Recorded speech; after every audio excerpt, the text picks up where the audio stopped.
Sejam muito bem-vindos a mais uma live literária. Tudo bem? Estamos aí no dia de hoje, dia 27 de julho, assim, ó, de escritores no podcast. A gente já bateu papo hoje e esse ritmo vai até 11h30 da noite hoje. Nosso escritor já entrou. Ai, vamos bater logo papo? Vamos. Que eu tô doida pra conhecer. Sami, querido, vou mandar pra você o convite. Me enviou aqui também.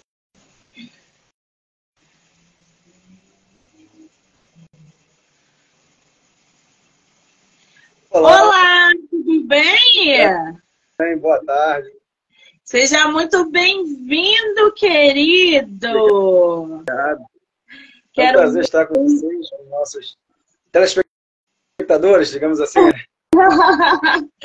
Quero muito te agradecer, tá? Pelo tempo, pela disponibilidade, por você ter aceitado vir aqui falar um pouquinho sobre o seu trabalho, seus projetos literários. Eu estou muito feliz, muito obrigada, tá? Eu que agradeço o espaço, né? E é sempre um prazer falar de livros de literatura, né? Daquilo que nos move, que nos motiva. É uma alegria compartilhada. É verdade, você falou muito bem agora. Falar de literatura é muito bom. Principalmente quando o assunto é o nosso livro, o nosso processo criativo, né? Ah, que delícia! É a tua primeira live literária? Não. Participei de algumas poucas já. Ah, já tá cascudo aí em live literária, gente. Que bom! Você é de qual lugar do Brasil? Eu sou de São Gonçalo, Rio de Janeiro. É um município fluminense. Eu sou da Tijuca! Pertinho, dessa ponte. Pertinho! Super acho justo a gente fazer um encontrão de escritores do Rio de Janeiro, que eu recebi um monte aqui esse mês de julho, pra gente se encontrar aí, um monte aí de Niterói, São Gonçalo, Volta Redonda, né, que é mais pra cá. Então eu acho legal a gente fazer. Tu topa? Topo, demorou. Que delícia! Então eu vou entrar em contato com vocês para ver a disponibilidade para a gente poder se encontrar e trocar figurinha, tá? Ótimo, tá bom. Você vai à Bienal esse ano? Então, estou pensando nisso, né? Estou vendo uma forma de conseguir me encaixar ali naquele meio, né? Ou ir só a passeio também, né? É uma boa medida. Pois é, se não for como escritor, vai como leitor, vai estar assim de gente. É bom para fazer contato, para conhecer outros autores independentes e de editora. Eu estarei lá. Se você for, mande mensagem, porque também aí é outra oportunidade da gente trocar figurinha, tá? Sim, tá ótimo. Maravilha! Agora, eu posso te chamar de Sam? Pode. Então tá bom. Cada um o seu nome artístico é Samis Richards. É isso? Sim, mas é meu nome também verdadeiro. O que acontece? Não é um sobrenome de família. Meu pai é no cinéfilo, ainda no cinéfilo, e ele veio do Paraná, do interior, e lá a única coisa que tinha para fazer era ver o cinema. Ele anotava os nomes ali que ele via nos letreiros, aqueles nomes americanos, e fazia a listinha para quando tivessem filhos, lançar aqueles nomes.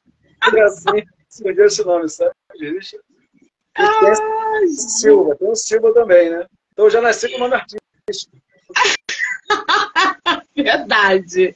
Seu pai é um homem muito inteligente. A única coisa que ele fazia era ir ao cinema. Nossa, queria eu, gente. A única coisa na vida é fazer cinema, gente. Eu amo cinema. Eu vou te falar que antes da pandemia, eu tirava segunda-feira, entrava na sessão de 2h30 da tarde, saía 3h30, 4h e pegava a sessão das 18 horas. Eu saía de uma sala e entrava em outra. Eu era alucinada. Hoje em dia, a gente tem muita plataforma digital, né? Então, os filmes chegam, é muito rápido. Então, quando a gente pensa em ir ao cinema, já está na Netflix, já está na HBO, já tá não sei o que lá, e a gente faz aqui. Agora, para ir ao cinema hoje em dia, tem que ser um filme como esse que está em cartaz da bomba atômica. Você já viu? Oppenheimer, né? Esse aí vale a pena ver no cinema. Um spoilerzinho, né? Um dos nomes de um dos vilões desse livro, do meu livro, é Oppenheimer, em homenagem a... Homenagem não, né? Em referência a Oppenheimer, pelo que ele fez, né? Tendo criado a bomba. Então, no meio dos vilões de Oppenheimer, já há anos, que a história é antiga. Sim, interessante. Interessante. Agora, peraí. Esse teu livro aí, qual o nome dele? A Ordem Luterana da Cruz Combatente. A Ordem Luterana da Cruz Combatente. Combatente. Esse seu livro, eu vi que você tem vários livros publicados, sim, né? Uma vida de livro. Gente, ele tem, assim, quando eu falo vários, ele tem mais de 1, 2, 3, 4, 5, 6, e de várias áreas, né, São? Sim, eu sou um editor e antologista. Então, além da obra autoral, como poeta, eu comecei como poeta, escrevendo já desde os 14, 15 anos, né? Passei depois para os contos e agora para o romance. Mas eu faço muitas antologias, poesias, frases. Tem uma aqui, só por exemplo, né? 400, saindo da zona de conforto, e 400 frases. Frases motivacionais, né? Inspirativas, provocativas. E assim, nesse mundo das antologias, eu tenho mais de 50. Maiores, menores, 50 páginas, 500 páginas, né? Uma coisa bem variada.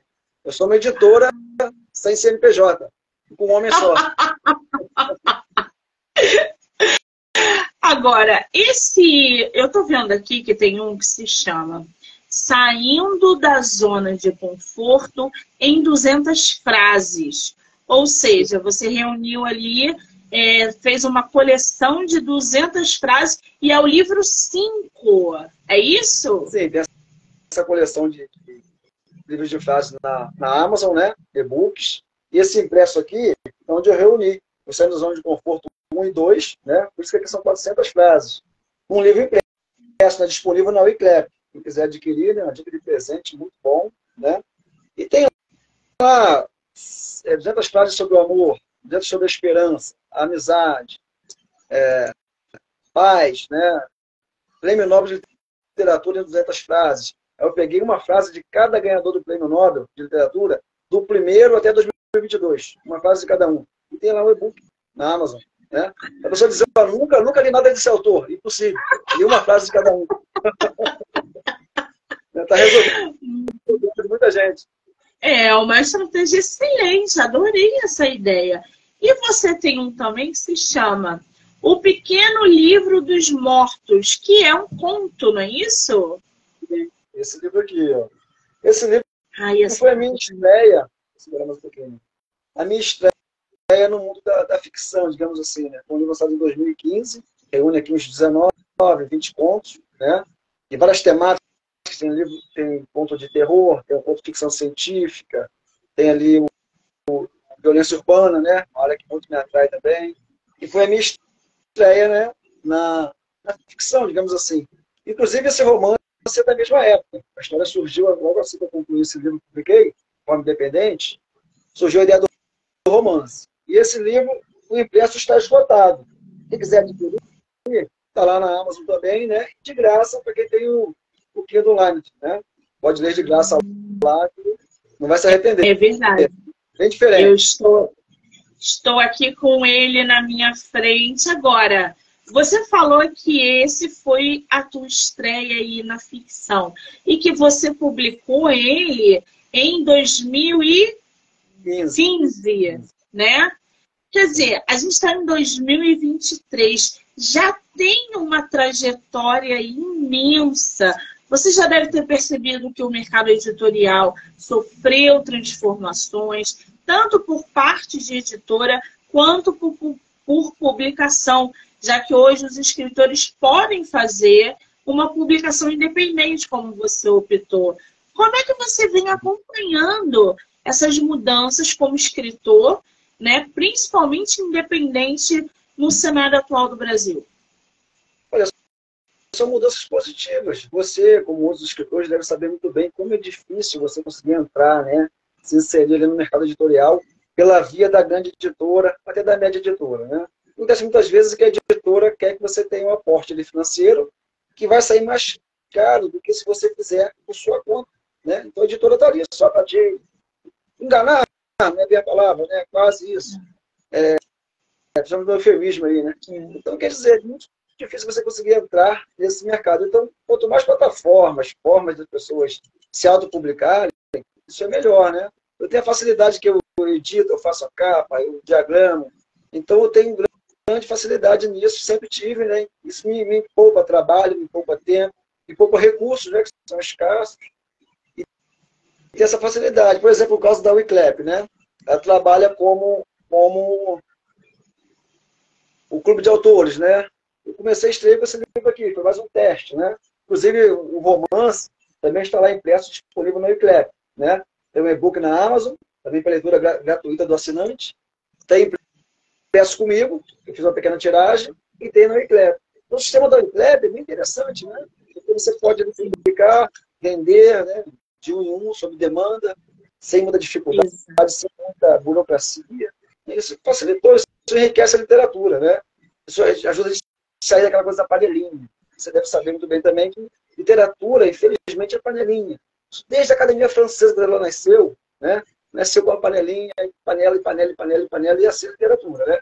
Grupinho A, grupinho D, Academia A, Academia B, né? Literatura, editora A, editora B.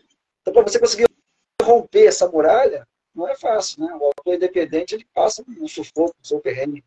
Mas é possível, é um caminho possível, cada vez mais possível. A internet abriu um grande espaço, né? Agora essas plataformas de publicação também expandiram o leque, né, à disposição do autor, da autora. Pois é, a gente tem aí dentro do mercado plataformas incríveis que ajudam os escritores, mas assim, existe, gente, toda uma estrutura por trás. Não é porque a Wiclap não, por exemplo, é de graça que você vai acabar de escrever e meter teu arquivo lá. Não é assim. Tem que produzir uma capa, tem que fazer diagramação, você tem que revisar o teu livro, acertar as medidas, senão o teu livro vem todo errado, e aí às vezes o leitor compra, chega na casa dele, um material totalmente errado. Então é aquele de graça, mas que você precisa investir. É óbvio, você vai investir muito menos do que uma editora que vai te cobrar 5, 6, 7 mil reais para publicar o seu livro. E ainda assim, você terá que trabalhar a divulgação. Então, se optar pelo caminho independente, saibam que o caminho é árduo, mas é muito válido, tá? E isso, nós dois, como escritores independentes, a gente conhece na pele esse caminho árduo. Agora, as capas, você falou que você que fez da Ordem Luterana e... Não, esse não. Não. Esse foi a capa. Esse foi a ilustradora Lia Alves, né? Trabalha com isso, conheci ela há muitos anos. E eu tive a ideia, né? Ela fez essa capa, né? A ilustração aqui, né? Outra capa também, né? Bem interessante. Agora, capas... Essa aqui também foi um desenhista, o Carlos Brandino, infelizmente falecido, né? Fez para mim também. Agora, essa aqui eu fiz eu mesmo, né? Todos nós aqui, precisamos de poesia, sobre a Segunda Guerra Mundial, outras guerras. Eu fiz essa capa. Peraí. Esse aí é de poesia sobre a Segunda Guerra Mundial? Da Segunda Guerra Mundial, primeira parte. Não. Lê aí pra gente um desse. Lê pra gente um desse. Lá, ai meu Deus do céu, eu sou péssimo reclamador. Então, um livro aqui, um poema aqui que fez bastante sucesso na época, né? A Náusea, ela Jean-Paul Sartre, né? Vamos lá. Sou péssimo, gente. A Náusea, 1942, né? Um poema situado na Segunda Guerra Mundial, ali no meio da Segunda Guerra, onde deixa um parênteses aqui, o Sartre, que é um escritor existencialista, né? Fez parte da resistência francesa, E aí, ali se insere esse poema. Vamos lá.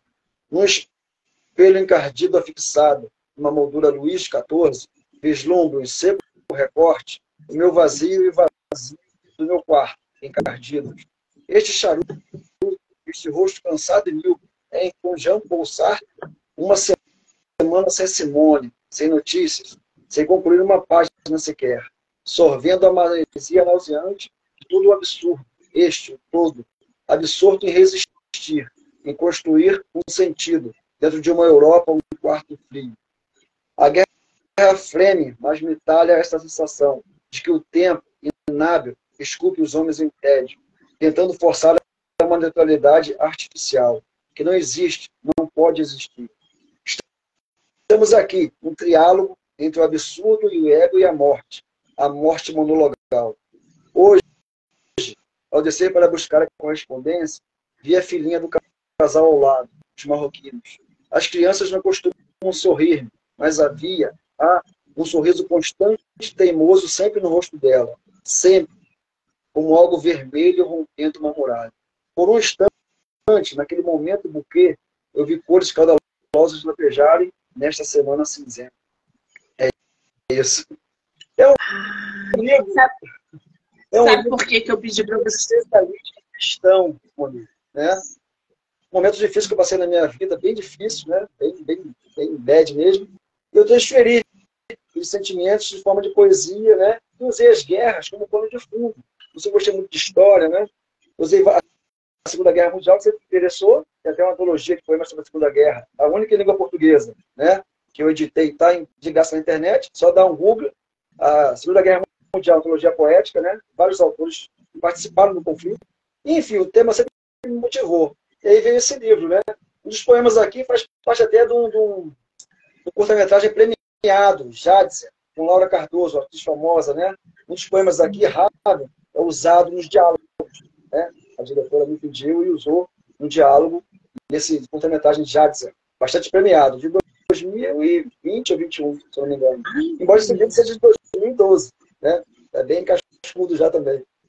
Que maravilha! Esse aí eu quero ler. Por que eu pedi para você ler?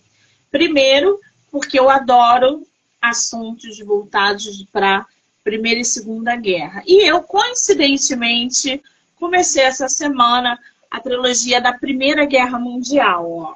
Maravilha. E aí, logo depois, eu vou começar da Segunda Guerra.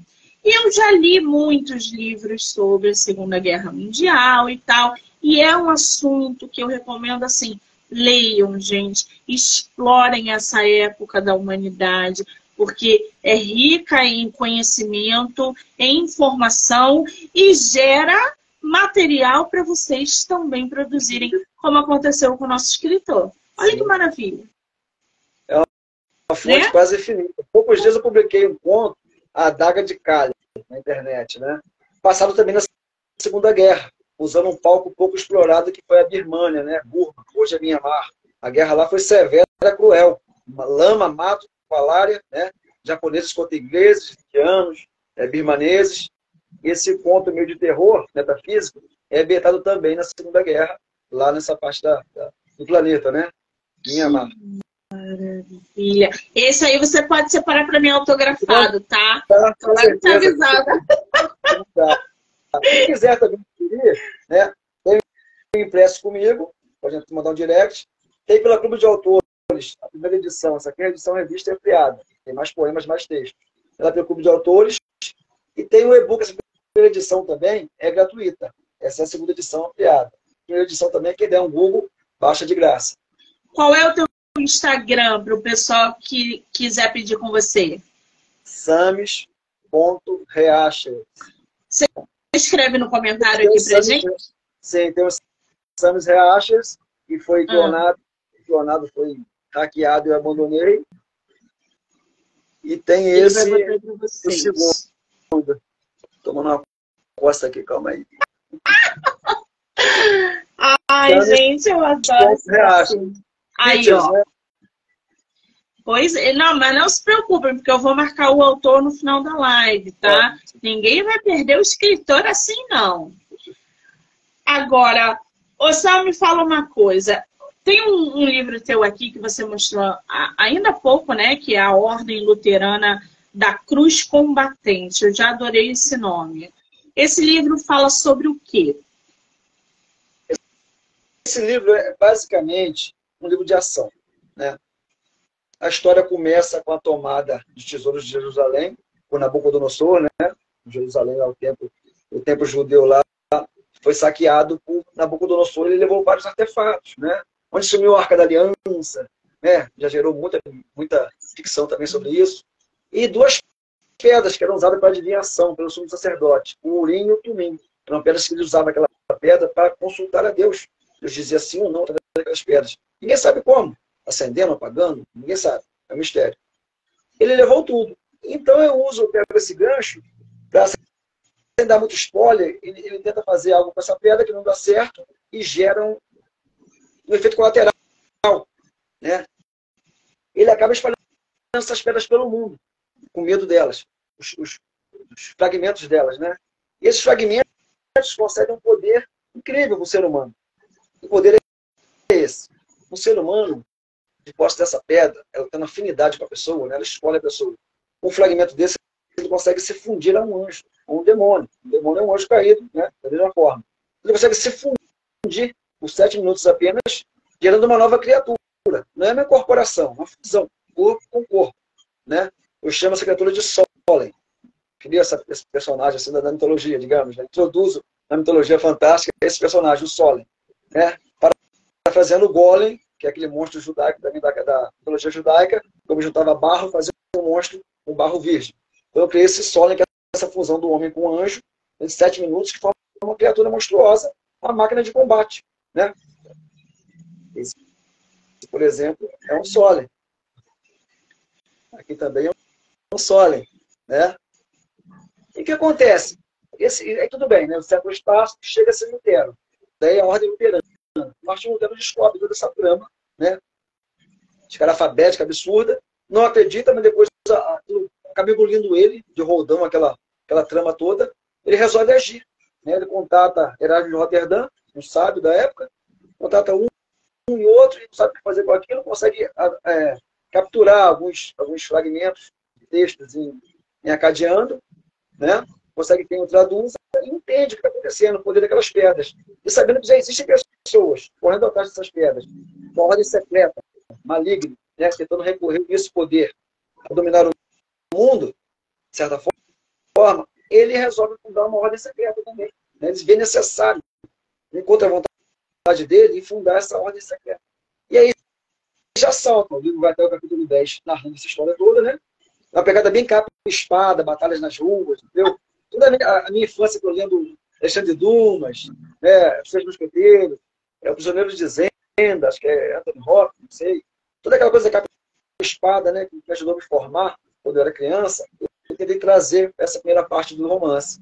E a partir do capítulo 11, nós chegamos aos dias atuais. E aí sim, a organização já formada, né? Tem toda a trama ali envolvendo essa posse de pedras. Perde, ganha, pega uma pedra, perde outra pedra, encontra uma pedra, perde a pedra e combate no mundo todo pela posse dessas pedras, né? Acontecem eventos que apressam essas duas organizações, tanto a Ordem Luterana quanto seus adversários, né? São chamados de O Norte Sombrio ou Deicídio.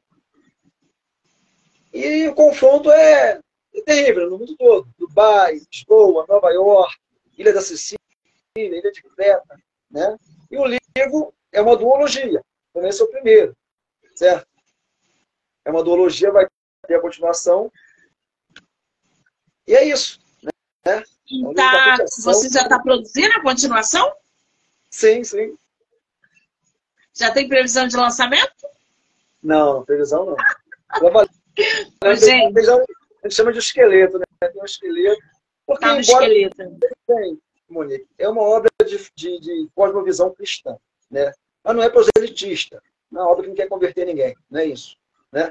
Cosmovisão cristã, envolve antes demônios, judeus, né? Luteranismo, né? Protestantismo. Lutero fundou o protestantismo. Mas essa obra, ela questiona, né? Um dos personagens principais aqui, ele questiona o uso da violência. Porque a Bíblia recomenda que a nossa luta contra as quantidades espirituais seja uma luta espiritual, né? Nossa luta não é, do cristão não é contra a carne ou sangue, é na oração. Mas veja bem, temos um dilema, porque aí a potestade espiritual, que é o anjo e o demônio, ganha forma física através de um sonho. E aí? Esse é um dilema. Vamos julgar a força física também, né? E é claro que a ordem usa, né, duramente, né, bem ousadamente, e vai levando esse pessoal de central esse dilema, questionamento sobre o uso da violência. O que é necessário ali? Qual é a ética da violência? Né? Uma coisa que começa nesse livro e vai chegar um desenlace, né, na conclusão do livro. Muito bem. Só para vocês se interarem aí mais, gente, sobre o que é a Ordem Luterana da Cruz Combatente, eu vou ler aqui um trechinho da sinopse do livro, tá? Lembrando que tem continuação essa história e que já está sendo produzida.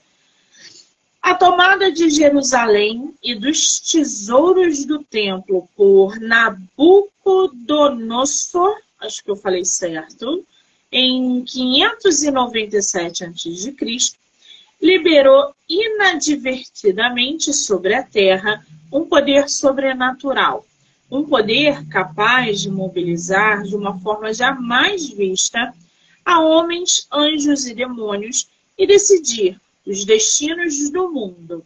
Muitos séculos depois, para impedir que os objetos responsáveis por tal poder caíssem em mãos erradas e também para arrancá-los de tais mãos, um relutante monge alemão, Martinho Lutero. Aliás, tu já leu a biografia do Martinho Lutero? Tem várias, né? Eu conheço a história dele. A última, eu vou até... É porque não está aqui agora, porque está com a minha irmã. Mas a última publicada do Martinho Lutero, de quase não sei quantas centenas de... Leia. Sensacional. É daquele biógrafo famosíssimo, Isaac não sei o que lá. Leia, que é sensacional. Aliás, Martinho Lutero, gente, tudo dele vocês podem consumir, tá? Sou louca para ir na cidade onde tem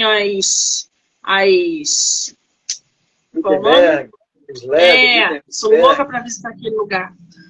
Ai, gente.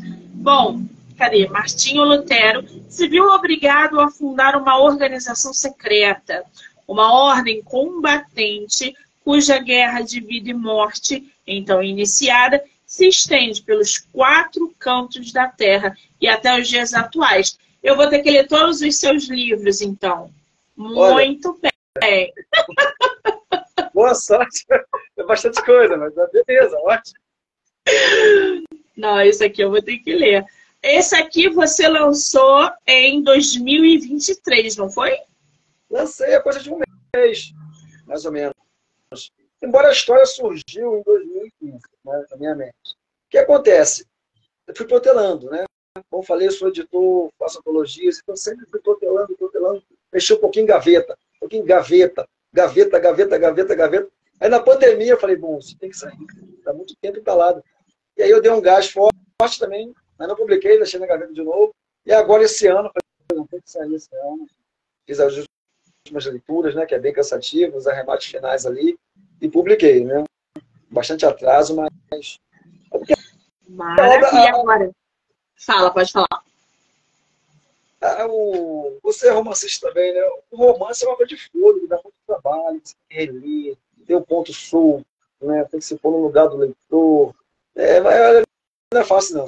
É prazeroso, a pegada é um pouco diferente. Por exemplo, para você abordar temas nesse livro, A Ordem Luterana, para você trazer, por exemplo, Martinho Lutero, uma sociedade secreta ali, para você produzir uma história numa época que a gente não tem nem ideia de como foi viver aquela época, a não ser pelos livros e séries que hoje são produzidos. Existe uma pesquisa toda por trás. É desde o vocabulário até o que os personagens estão vestindo. Hoje, quando eu escrevo um romance contemporâneo, a pegada é outra. Eu consigo transportar o leitor para aquela cena que ele já está acostumado, que ele conhece. Você não, você tem que fazer uma pesquisa, transportar o teu leitor para aquela época, para que ele se sinta à vontade de acompanhar a história com os teus personagens. E aí, cara, é vocabulário, é técnica de escrita, é uma pegada diferente. Como é que foi esse teu processo de escrita para produzir, por exemplo, a Ordem Luterana? Então, como você falou, né, sobre a linguagem. Os 10 primeiros capítulos que narram essa parte da história de Lutero, eu usei até os diálogos baseados na segunda pessoa do singular, né, toda aquela linguagem de português, né, mais arcaico, para poder tentar situar melhor o leitor, né? E fora a pesquisa histórica, saber onde Lutero nasceu, o vilão é um personagem conhecido, histórico, né? Enfim, tem o Lutero, tem Erasmo, Roterdã, datas, publicações, nome de cidades, armamento, nome de armamento, nome de helicóptero que aparece na trama ali, nome de um avião que aparece na trama. Pesquisar que avião é esse, né? É um Boeing, é um Cessna, né? Tudo isso aí é uma pesquisa, né? Uma coisa linda, você confere, fala ver de novo, vê se está batendo, né? Nome de personagens, você vai ver se aquele nome já ocorre, né? Uma ficção, uma coisa midiática, para você não repetir aquele nome, né? Porque às vezes a ideia vem na sua mente do turbilhão, aquele brainstorm de um sozinho, você vai lançando, escrevendo. E depois você vai ler e fala, epa, essa ideia aqui alguém já teve. Epa, esse nome aqui, né? Já tem um filme e tal, vai ficar estranho. Aí você muda o nome, né? Aí tem que mudar todo mundo que parece aquele nome, né? Exato. Então isso que eu fui protelando, né? Eu escrevi muito conto e tal, já fui premiado por conto. Um poema eu escrevo 10 segundos, se tiver inspiração, né? Tem poema que demora tempo, você vai maturando ele. Um conto também, já escrevi conto também em 1 minuto, um conto que foi premiado, né? E tem contos que duram ali 6 meses, também 1 ano, você vai trabalhando um pouco, mudando uma coisa ou outra. Mas o romance não, o romance é uma coisa de fôlego, né? Não é um conto, não é um poema, é uma coisa que você para, você engrena, né? Você cansa daquela narrativa, você quer mudar uma coisa aqui, quer mudar outra, acrescentar. Como eu falei, você mudou uma coisinha ali, às vezes altera toda aquela narrativa, você tem que voltar lá e acertar o nome, fulano não casou com ciclana mais, né? Então essa criança não nasceu, aquela coisa de universo paralelo. Então é muito difícil. É verdade. É um trabalho cansativo, por isso daqui ele sofreu muita gaveta. Eu considero uma história muito boa, muito interessante, né? Absorvente. Ele sofreu gaveta por isso, mas por minha dificuldade, né? De concentrar só nele, fazer muitos livros ao mesmo tempo. Eu trabalho em 10 antologias, 10 livros ao mesmo tempo, né? Então, hoje eu estava aqui de falar com você, né? Sou professor, acabando minhas férias, estava trabalhando aqui em frases e tal, editando um livro, editando outro, uma frase no tema, eu volto para aqui, volto para lá. Então é sempre aquela dinâmica do editor trabalhando sozinho, e aí a coisa de maior fôlego ia ficando para escanteio, né? Multifuncional, assim que é bom, né, gente? Não pode perder o controle, nem deixar o bloqueio literário tomar conta por causa do cansaço. Senão, ferrou total. Agora, o Sal, me diz uma coisa. A Ordem Luterana tem alguma coisa a ver com o Pequeno Livro dos Mortos ou são obras totalmente diferentes? Totalmente diferentes, né? O Pequeno Livro dos Mortos são narrativas estanques, né? Independentes. Onde muitas narrativas aqui também eu uso como personagem, né? Embora sejam ficções, eu uso o próprio Sanders como personagem, né? Não em todas. Já a Ordem Luterana não, né? Totalmente independente, não tem relação nenhuma a princípio, né? O Pequeno Livro dos Mortos, gente, é um livro de contos, tá? E eu vou ler aqui para vocês a sinopse. A capa pode até parecer um pouco com a outra, mas tem uma pegada diferente, tá? Eu adorei essa capa. Adorei. Seja bem-vindo a esta pequena jornada, amigo leitor. Aqui, o humor, o terror, o conto de espionagem, a ficção científica, a fantasia borgiana e a crônica suburbana com seu traçado agridoce e enlameado de poesia e violência são os vagões, os gêneros desse comboio, desse trem de memórias e invenção de que valho-me para visitar e emoldurar meus mortos.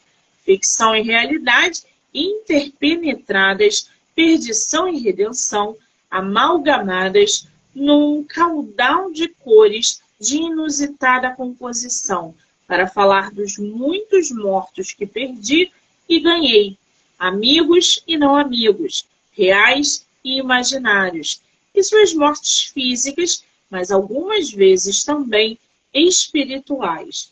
Mortos que precisam de uma voz, prontos para revelar suas histórias de crueza e beleza, e de um como que encantado desencanto.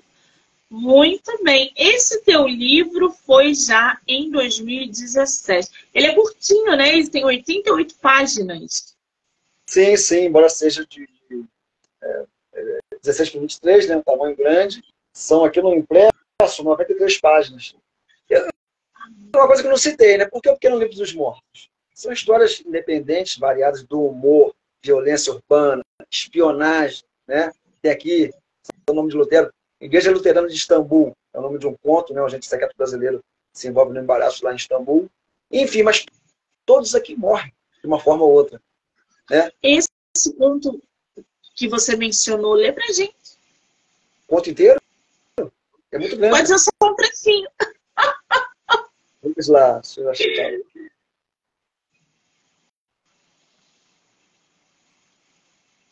aqui. E vamos ler aqui os 2 parágrafos, né? Igreja Luterana de Istambul. Abortar, mascarar e submergir. Doravante, essas palavras ecoarão no meu coração por uma canção de Satã. Abortar, mascarar e submergir. Muito simples e executável para alguém pacificado no centro de uma suíte refrigerada. 20 seguros andares acima da cidade, no hotel 5 estrelas, Mármara, Taksim. A cidade, Istambul, Constantinopla de vielas e aulas, de moderno e do antigo, encruzilhada de civilizações, encruzilhada da civilização. A missão foi gestada durante 3 meses. Todas as possibilidades pesadas, as variantes, as eventualidades. Basicamente, um avançado sistema de direcionamento de mísseis, uma das muitas tecnologias que faltam ao país para dominar verdadeiramente a tecnologia aeroespacial. Para colocar melhor e também colocar melhores satélites em órbita. E, claro, construir melhores armas no processo. O país é o Brasil, e eu sou um agente da ABIN, Divisão Especial ASR, de Ações sob Risco, nome insosso para o nosso incipiente serviço de operações estrangeiras. Bem, esse é o começo aqui nos 4 parágrafos. E a história narra, um agente brasileiro ele vai adquirir, né, no mercado negro, em Istambul, uma tecnologia, lançamento de foguetes, né, iraniana. E esse tipo de comércio é proibido. Os americanos já apertam em cima, os franceses. Quem domina a tecnologia, aperta em cima para que outros não tenham. Essa base aérea de Alcântara aqui no Brasil, né, explodiu há alguns anos. Muitos dizem que foi uma sabotagem americana e até francesa, né? Enfim, essa é outra questão. E aí, ao tentar adquirir lá em Istambul essa tecnologia, do cientista iraniano, né, que quer vender essa tecnologia para o negro, esses agentes brasileiros acabam interceptados pelo Mossad, né, o Serviço Secreto de Israel, que não sabe quem está comprando a tecnologia, só sabe que é um iraniano, um inimigo, vendendo tecnologia sensível. E aí entra o confronto entre o Mossad, agentes do Mossad e agentes brasileiros, né, que acabam, os 3 agentes, 2 morrem, o principal sobrevive, e percebe que foi vendido pelo próprio superior. Ele foi entregue. E essa é a... E aí tem toda essa pegada de ação, muita ação, né, na cidade. Gosto muito dessa coisa da ação, de cinematográfico, Velozes e Furiosos, né? Isso que eu falo que esse aqui também é um livro de ação, né? Tem muita ação, tremendo, tremendo. É um filme. Ai, gente. Enfim, e aí ele tem a pegada espiritual também, né? Que começa a reavaliar a vida dele. Ele se abriga numa igreja luterana, fugindo dos seus perseguidores lá em Istambul, né? No lugar que ele vê aberto. E tem toda uma reflexão sobre o passado dele, sobre a espiritualidade dele, que ele abandonou, né? Sempre tem essa pegada um pouco espiritual nesse livro. Variando do gênero.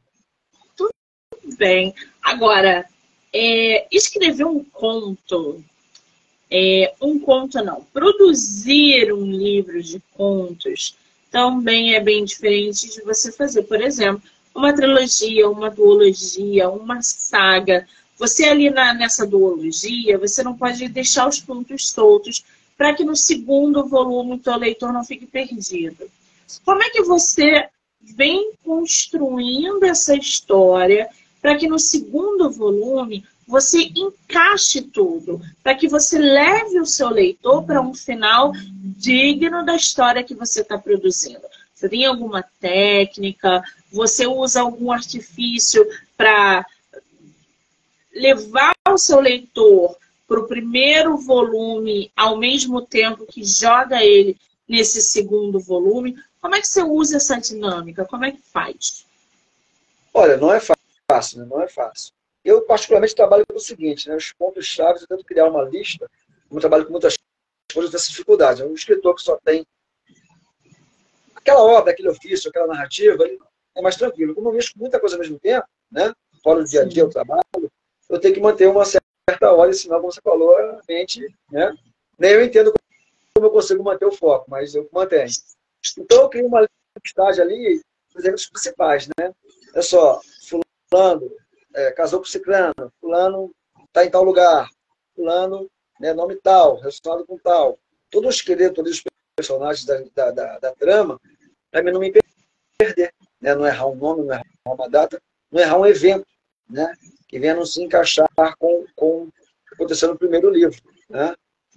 O segundo livro vai concluir, como eu disse, a trama, né? Vai ter novos personagens, novos eventos, né? Novos até eventos históricos, né? Falando sobre a Segunda Guerra, né? Aqui não temos nazistas, né? Só uma descendente. Mas claro que no segundo volume teremos nazistas, né? Hitler vai querer se apossar de uma dessas pedras que eu falei, de poder, né? E aí vai ter todo um entrevero lá, bem interessante também. Então, você gosta. Então, eu adoro, gente.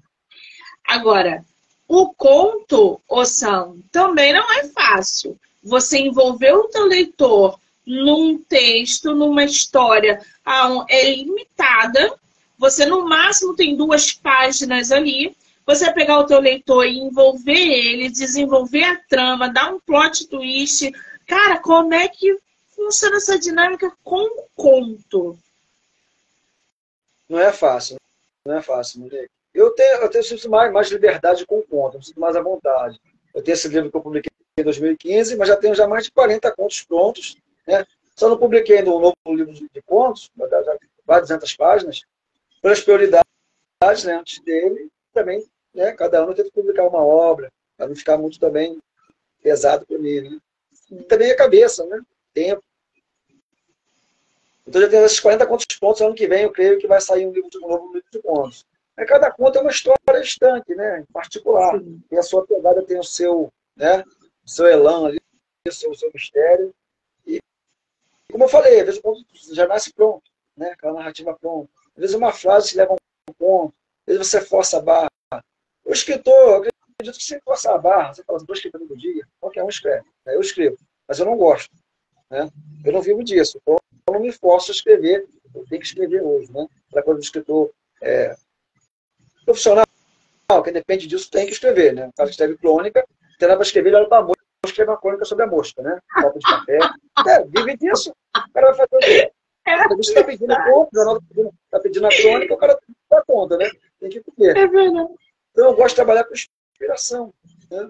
De inspiração surgir, eu trabalho aquela história. Tem um insight assim, né? Aleatório. Anoto tudo certinho no caderninho, passo para o computador para o arquivo, assim. Arquivo de insights. Né? Uma frase, um diário. Eu também escrevo frases. Então, muitas frases minhas, eu trabalho com frases, você acaba pegando a facilidade de criar boas frases. Então, eu tento encaixar algumas das minhas frases nos contos. Né? Me enriquece muito a narrativa ali, né? Aumenta o valor literário daquela obra, aquela frase de impacto. Não surgiu aleatória, ela já é muito antiga. Eu tenho algumas frases, né? Tem até um livrinho aqui de frases também que eu publiquei ano passado. Um livrinho de bolso, né? Frases cristãs, mas motivacionais também, né? Instigantes. Então, eu tento encaixar, né? Essa manha, né? Encaixar sempre uma frase, 2, numa narrativa, num ponto, para poder enriquecê-lo. Ó, essas frases de efeito numa história é que dá o boom no leitor, sabia? Eu adoro livro com frases de efeito. Às vezes o escritor termina um capítulo com uma frase de efeito. Cara, tu pega o teu leitor ali e que ele não larga mais o teu livro. A mesma coisa quando o livro vem com frase de efeito na capa. Que tu fala assim, gente, preciso ler esse livro. Isso é uma estratégia, isso é uma estratégia de você captar leitores. E você que tem facilidade em informar frases de efeito, investe, porque dá dinheiro, cara. Ninguém consegue finalizar um capítulo com uma frase de efeito. Ninguém assim, gente. Não é comum, porque é difícil mesmo. Ou então colocar uma frase de efeito na capa do livro. Então, você que tem facilidade com isso, nossa senhora, a mina de ouro. Você falou que é professor, né? Sim, sim. Sou professor de geografia. Você é professor de geografia. Qual é a faixa etária dos teus alunos? De 12 a 14 anos, no sétimo ano, né? Principalmente, de sétimo ano, né? Eu vi até comentário aqui já na live. E gosto muito de mim, né? Eu gosto muito deles também. Esses meus amores. 12 a 14 anos. Eles... 14 anos.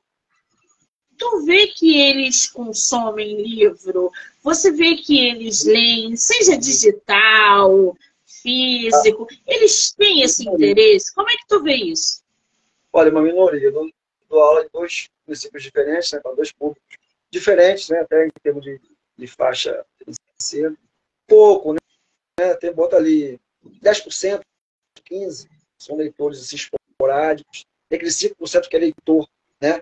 Leitor voraz, livro por mês, livro por semana, mas é minoria. Né? Os que eu percebo, embora eu não saiba também, a vida dá para se aprofundar na vida de cada um. Mas os que eu percebo, se consigo levantar, são poucos. Né? Não tem aquela cultura da leitura, né? Uns 5, 10% ali que leem constantemente. Né? Alguns escrevem, né? A gente gosta muito de Wattpad, né? Escrever coisas mais apimentadas, né? Gosta de ler também, né? Gosta de músicas novas. É verdade. Fazer o quê? O que eu farei? É verdade. Né? Aí se tivesse comentando lá, né? Aquele romance. É o pessoal do Hot. Do Caliente. Sim. Né? Mas eu respeito. Pelo menos está lendo alguma coisa, né? Sim. Leio muito mangá, né? Assiste anime, leio mangá, isso sim. Aí você já sobe lá, né? 40%, 50%, leio mangá, né? Quadrinho da Marvel, não tanto, né? Marvel é mais filme agora. Minha geração pegou muito quadrinho da Marvel, eu era viciado em quadrinhos. Né? Comprava todo mês quadrinhos da Marvel. Mangá quase não tinha. Hoje o mangá suprimiu, né? Em termos de literatura impressa a Marvel, para a nova geração, né? E é o que eles leem. É verdade. O mangá está em alta. Está em alta mesmo. Agora, Sam, o que os leitores podem esperar de A Ordem Luterana da Cruz Combatente? Olha, pode esperar uma boa história, né? Eu digo, bastante ação, bem movimentada, com reveses, né? Com altos e baixos, não em termos de qualidade, em termos o revés mesmo da mudança de perspectiva, né? Quem está no poder, quem não está. Questionamentos, né? Embora seja uma obra de entretenimento, literatura de entretenimento, há, claro, um toque literário, né? Quem conhece meus trabalhos, meus contos, poesias, sabe que há um toque, né? Mais profundo, mais literário. Eu queria trazer para essa obra também esse toque, né? Tem um questionamento filosófico, ético, sobre a violência, sobre a fé, né? Como eu falei, começa aqui, vai se aprofundar no segundo livro.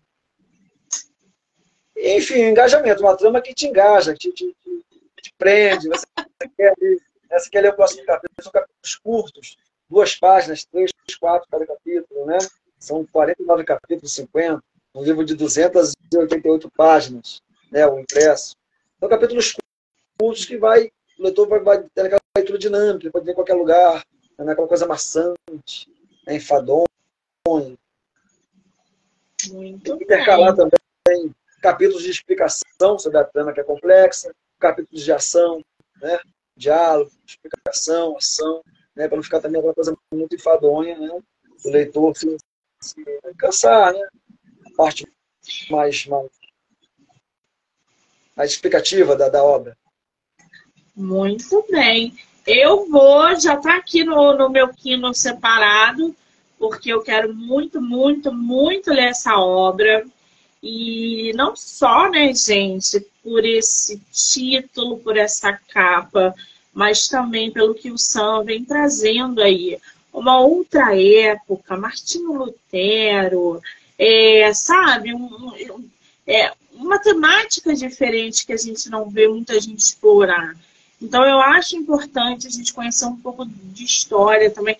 Para quem gosta, eu sou alucinada, adoro os Templários, adoro a Távola Redonda, adoro essas histórias de Avalon e nananã, e eu mergulho e eu fico alucinada. Então, quando eu tenho um escritor ou uma escritora que traz isso em território nacional, que vem fazendo uma pesquisa para produzir uma obra de excelência, eu já me animo logo, gente. Eu já quero ler, eu já quero conhecer. E quando eu terminar de ler, eu vou te dar o feedback, tá? Sei que você não precisa, ótimo. Não, mas eu vou te mandar mensagem. Necessito. Gosto muito. É a recompensa do escritor, né? Pelo feedback do leitor, né? É bom, né? Eu não busco ganhar dinheiro com literatura, né? Já ganhei um pouquinho aqui, um pouquinho ali, mas não é meu objetivo, né? Eu faço muitas antologias, como cristão evangélico, protestante, faço muitas antologias gratuitas para favorecer a igreja, né? Teatro cristão, poesias cristãs, muitas antologias, né? Tem um blog de poesia evangélica que eu montei há muitos anos, né? O principal espaço desse tipo de poesia na internet. Dinâmicas, esboços de sermões, eu trabalho com um amplo aspecto de assuntos. E muitos livros gratuitos, então eu nunca busquei ganhar dinheiro. Né? Se ganhar, ganhei, né? Mas a ideia é que o leitor leia. A ideia é enriquecer a cultura, né? Do leitor, a cultura geral, movimentar essa área, né? Literária. É o que me move, é o prazer que me dá. Eu faço livros por prazer, né? Pelo amor que eu tenho à literatura. É um trabalho solitário e me realiza. Eu sou um homem feliz nisso.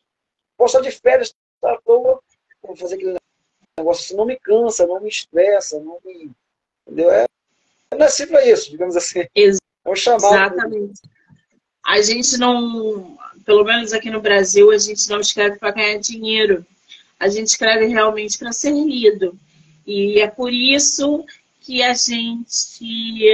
E mesmo que a gente não seja lido, a gente ainda assim continua a escrever. Porque a escrita muda a nossa vida, a escrita nos ajuda de forma terapêutica, a escrita movimenta tudo ao nosso redor. Então, assim, eu falo para todo mundo, leiam e escrevam. Usem a escrita como forma terapêutica para lidar com os seus monstros e vocês vão produzir obras magníficas. E aí, de repente, vocês já estão avançando em outros assuntos e produzindo um livro atrás do outro, porque literatura é energia, sempre. Ô Sam, onde as pessoas podem conseguir os seus livros, seja digital ou físico?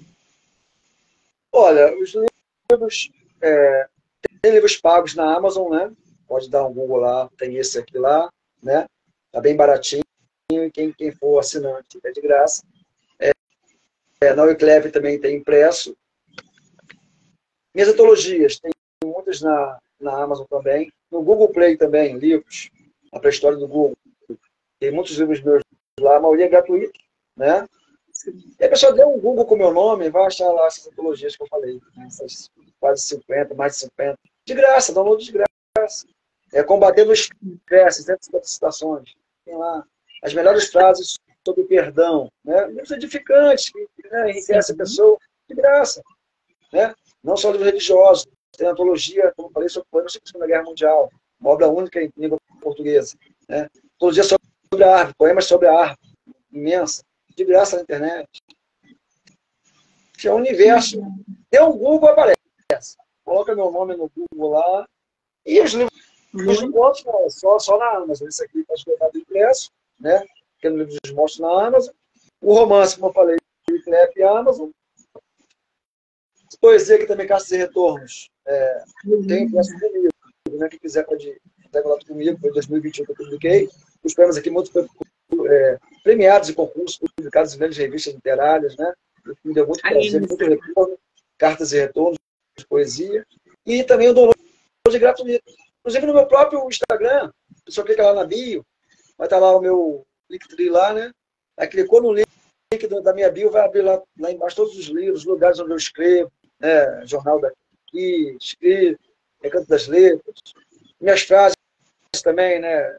No Pensador, as frases minhas lá, o download dos livros, enfim, minha vida está ali. Clicou no meu link da bio ali, do Instagram. E o livro também tem no Instagram, né? Falar rapidinho. Tem o Instagram também, @Ordem da Cruz Combatente, né?